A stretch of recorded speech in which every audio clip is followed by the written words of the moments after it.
estudio bíblico con nuestro maestro el Dr. Lehman Strauss.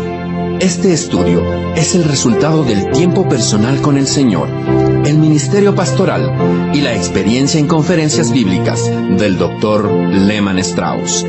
Él nos instruye y alienta con la enseñanza de la palabra de Dios. Ahora, el Dr. Strauss. Muchas gracias. Reciban mis saludos, queridos oyentes. Bienvenidos a otra entrega de Hora de Estudio Bíblico. Para mí es un gozo y privilegio poder representar al Señor y estar vivo en este tiempo tan difícil que vivimos para ser su testigo. Muchas gracias por sintonizarnos y espero que esta transmisión sea de gran bendición para usted y su familia. ¿Saben una cosa? Hoy quiero hacer algo diferente. Me gustaría regresar y para aquellos que no estuvieron escuchando el programa desde que comenzamos con esta serie de Romanos, darles un repaso breve y luego sí continuar con la exposición del capítulo 4. Y creo que en el próximo programa lo vamos a terminar. Pero antes vamos a orar a Dios. Amado Padre, te agradecemos por tu sagrada palabra, por poder leerla, edificarnos en ella y por el privilegio de ministrarla a otros. Es para nosotros un gozo poder estudiarla. Gracias, Señor, por los medios masivos que podemos utilizar y gracias porque la radio alcanza muchísimos lugares y alcanza también millones de personas con la verdad. Señor, te pido que me ayudes hoy a decir lo correcto de la manera correcta y poder así ser de bendición a muchos. Guíanos en nuestro esfuerzo por proclamar tu palabra. Y te pedimos que ilumines a ancianos, a amas de casas, a matrimonios jóvenes, a niños y jóvenes. Señor, edifícanos con tu palabra, impáctanos con tu doctrina, e ilumina personas para que puedan ser salvos creyendo el Evangelio de Jesucristo. Te lo pedimos en el nombre del Señor Jesús. Amén. Bueno, como les decía, para beneficio de aquellos que por algún motivo no pudieron escuchar todos los programas, quiero ponerlos al día por medio de un breve repaso. Hace varios días que estamos con Romanos y estamos casi terminando capítulo 4. Unos 25 años después de la muerte de nuestro Señor Jesucristo, aproximadamente en el año 56 o 57, el Espíritu Santo guió al apóstol Pablo para escribir un documento de teología y doctrina cristiana sumamente importante. Ese logro supremo es nada menos ni nada más que la epístola divinamente inspirada de Pablo a los romanos. Es el libro que estamos estudiando desde hace ya varios días. Si uno pudiera llegar a pensar que hay un libro superior a otro en la Biblia, no es así, pero mi voto se lo llevaría a Romanos. Martín Lutero dijo que él consideraba la epístola de Romanos como la parte clave del Nuevo Testamento y como el evangelio más claro de todos. La verdad que estoy de acuerdo con él, se trata de un gran libro y estoy encantado de tener la posibilidad de estudiarlo. Si bien Romanos no es uno de los primeros escritos de Pablo, por algún motivo lo colocaron antes de las demás epístolas. Las enseñanzas de Pablo en Romanos son fundamentales. Nos enseñan de qué se trata el cristianismo y qué es el evangelio cristiano. Creo que cada pastor joven debe dedicarse a estudiar el libro de Romanos al comenzar su ministerio y predicar, exponer los 16 capítulos. Es interesante observar cómo Pablo fue guiado por el Espíritu Santo para escribir variadas verdades. Por ejemplo, a algunos se les dio la responsabilidad de registrar los eventos históricos, a otros la profecía. Pero al apóstol Pablo se le confió el contenido del Evangelio de Dios. La palabra Evangelio aparece al menos 13 veces en esta epístola a los romanos. El libro comienza con el Evangelio en el capítulo 1, versículo 1, y concluye mencionando el Evangelio en capítulo 16, versículo 25. Ahora, Pablo en Romanos no estaba predicando el Evangelio a los perdidos, sino que lo estaba enseñando. Estaba enseñando el Evangelio a creyentes. ¿Se da cuenta? Según Efesios 6:19, Dios le dio palabra a Pablo para que se diera a conocer el misterio del Evangelio, y el creyente que se toma en serio el estudio de esta epístola clave de la Biblia estará bien informado en cada doctrina mayor de la fe cristiana. Si un creyente se aferra a las enseñanzas de Romanos, éste no va a ser arrastrado por doctrinas falsas.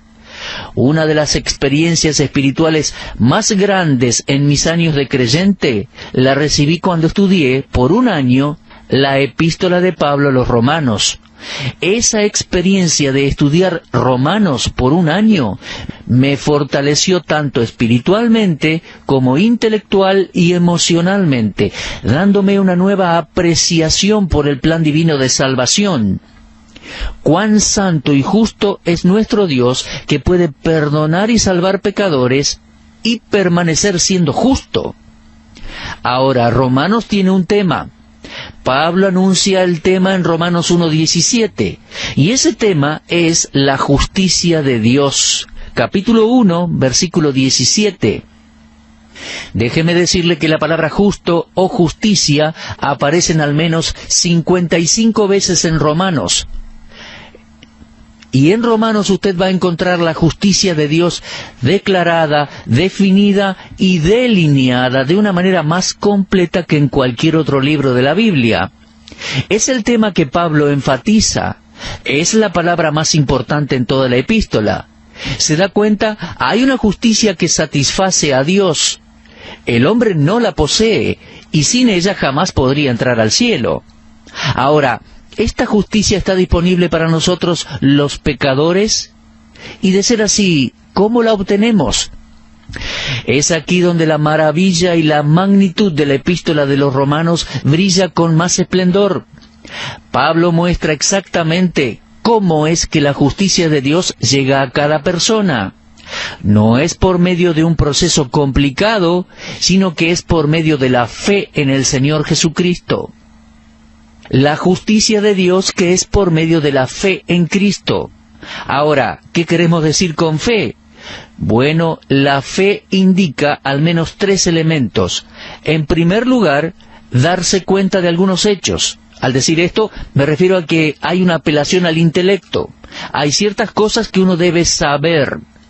En segundo lugar, hay un proceso de esos hechos. Se deben experimentar. Y en tercer lugar, hay una acción por parte del pecador por la cual se entrega al que revela la verdad, le cree, y el dador de la verdad es la verdad misma, el Señor Jesucristo. La justicia de Dios viene por medio de la fe en Cristo. Ahora, este tema majestuoso es presentado por Pablo en detalle en la epístola a los Romanos. Bueno, dijimos que íbamos a hacer una especie de resumen. Prosiguiendo, me gustaría actualizarlo en otro aspecto de esta epístola.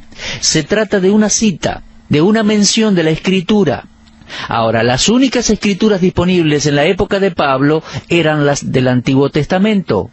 Y la cita que Pablo hace proviene de una porción bastante ignorada del Antiguo Testamento, los profetas menores, particularmente el libro de Habacuc. En realidad no es que Pablo seleccionó ese versículo, ya que tenemos que tener en mente que Pablo estaba siendo guiado por el Espíritu Santo, así que podemos estar seguros que el texto es el más adecuado.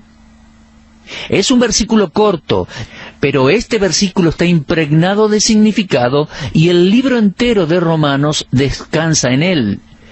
Leemos allí en Romanos 1:17, como está escrito, mas el justo por la fe vivirá. Bien, ¿de dónde sacó Pablo este versículo? Del libro de Habacuc, capítulo 2, versículo 4. Y ese texto de Habacuc es citado 3 veces en el Nuevo Testamento.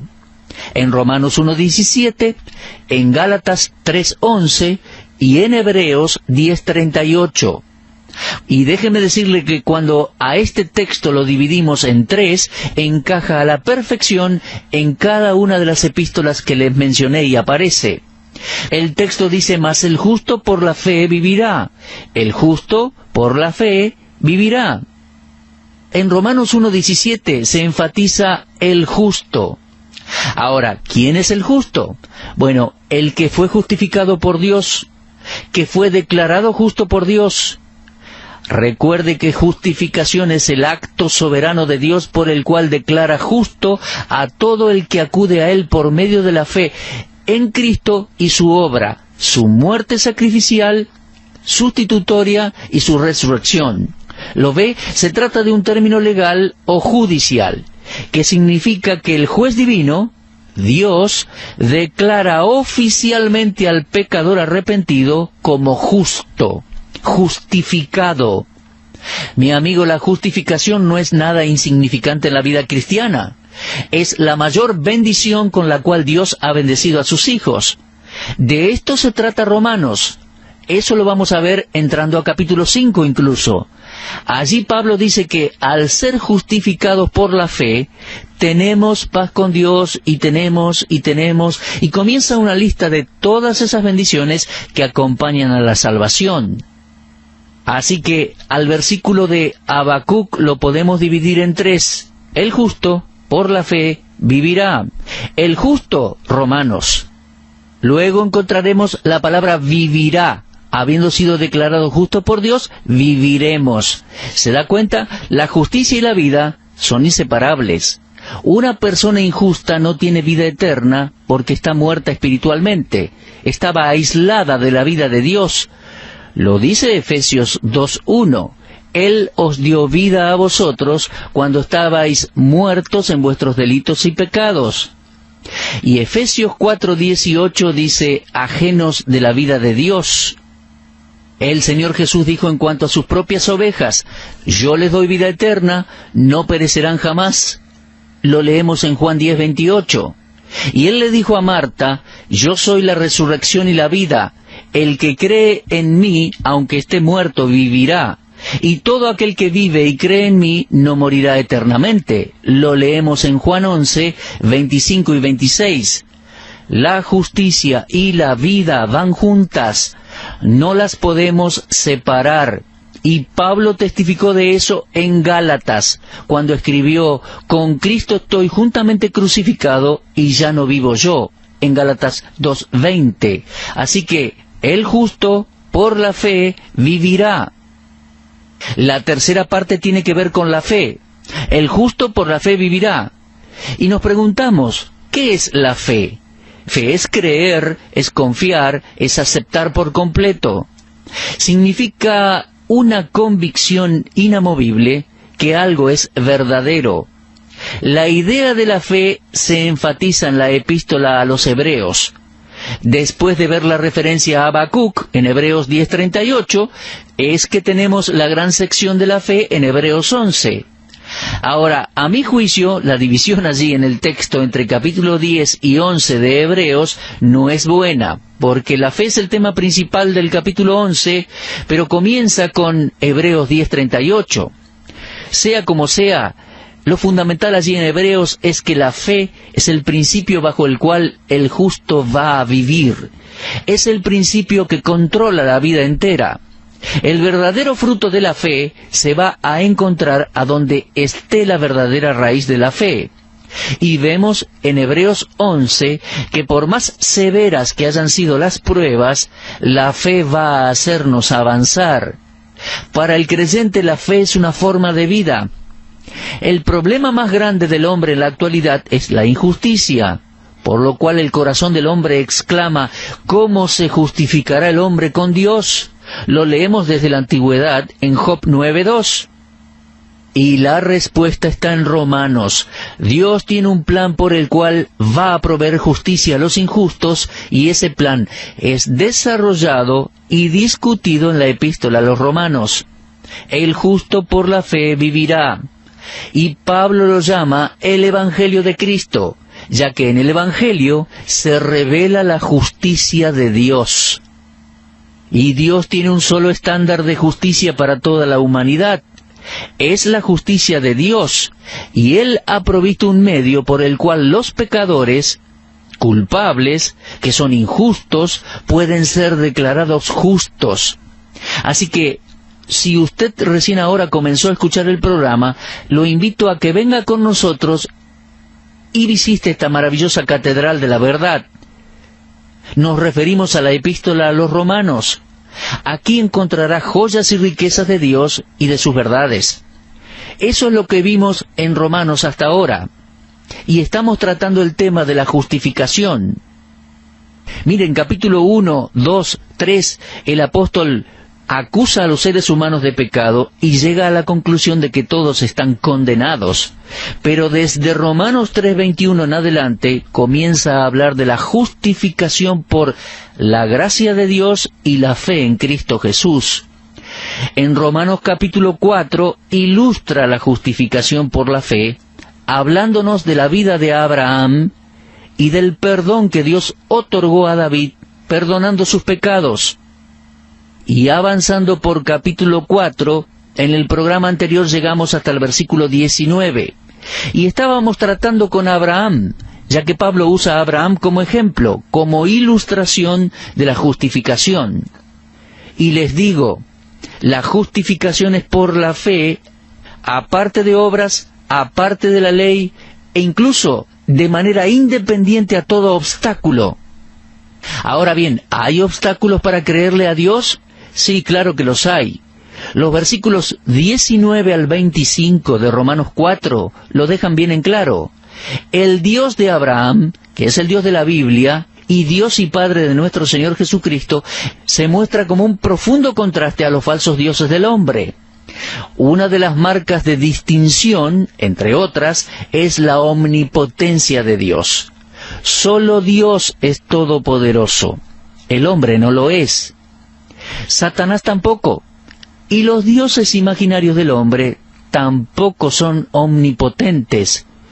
Dios tiene todo el poder y solo Dios es todopoderoso. Y Él fue quien le preguntó a Abraham en Génesis 18:14, ¿hay algo muy difícil para Dios? Déjeme decirle que unos 1000 años después que Dios le hiciera esa pregunta a Abraham, Jeremías dijo en una oración a Dios, Señor Jehová, he aquí que tú hiciste el cielo y la tierra con tu gran poder y con tu brazo extendido, y no hay nada que sea difícil para ti. Lo leemos en Jeremías 32:17.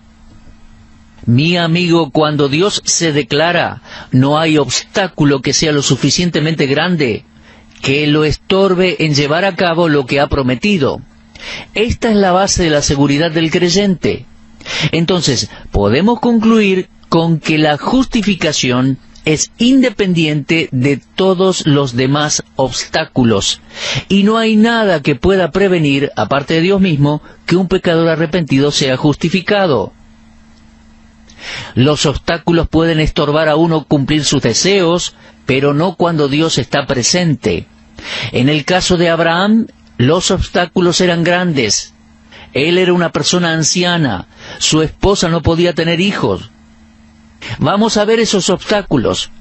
Pero antes de hacerlo, y creo que lo vamos a hacer en el próximo programa, quiero que veamos juntos uno de los tantos aspectos de la fe de Abraham. Lo vemos al principio de Romanos 4:19. Fíjese, léalo conmigo, es muy importante. Allí está la frase, Abraham no se debilitó en fe. No se debilitó en la fe. Abraham era consciente de los obstáculos y no intentó en ningún momento negar la realidad. Abraham tenía cerca de 100 años, Sara tenía muchos años también. Dios les prometió un hijo, pero incluso Sara era estéril. Ahora, Abraham sabía que sería el padre de multitudes y Sara sabía que ella sería la madre del niño. Había obstáculos biológicos, reales, concretos.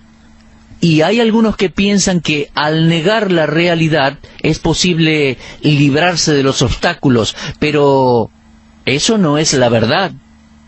En una oportunidad, hace muchos años, estaba trabajando para una mueblería en el departamento de ventas, y uno de mis compañeros de trabajo tenía unos 10 años más que yo, y él sabía que yo cursaba clases bíblicas en el Instituto Bíblico.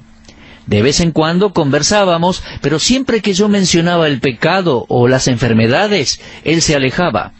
En una oportunidad lo enfrenté y le pedí que me contara cuál era su punto de vista al respecto, ¿y por qué no quería hablar de esas cosas?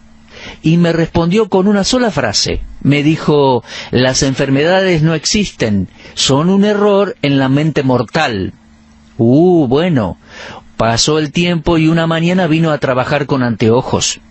Cuando me vio, creo que adivinó lo que yo estaba pensando, así que se anticipó y me dijo: no deje que estos anteojos lo engañen, mi vista está tan bien como la suya. Yo no usaba anteojos y tampoco los necesito ahora, tengo buena vista. ¿Se da cuenta lo que pasaba? Él no estaba enfrentando su problema de manera realista. Pero déjeme recordarle, había grandes obstáculos en la vida de Abraham. Pero Abraham no fue víctima de una autosugestión. A su edad avanzada sabía que los obstáculos eran reales, pero su fe no se debilitó. Y tampoco podemos culpar a Abraham de presumido. Dicho sea de paso, creo que hay una diferencia entre fe y presunción. Creo que muchas veces somos medios presumidos y lo llamamos fe. Pero Abraham estaba firme en la fe porque su fe estaba fundamentada en la promesa de Dios.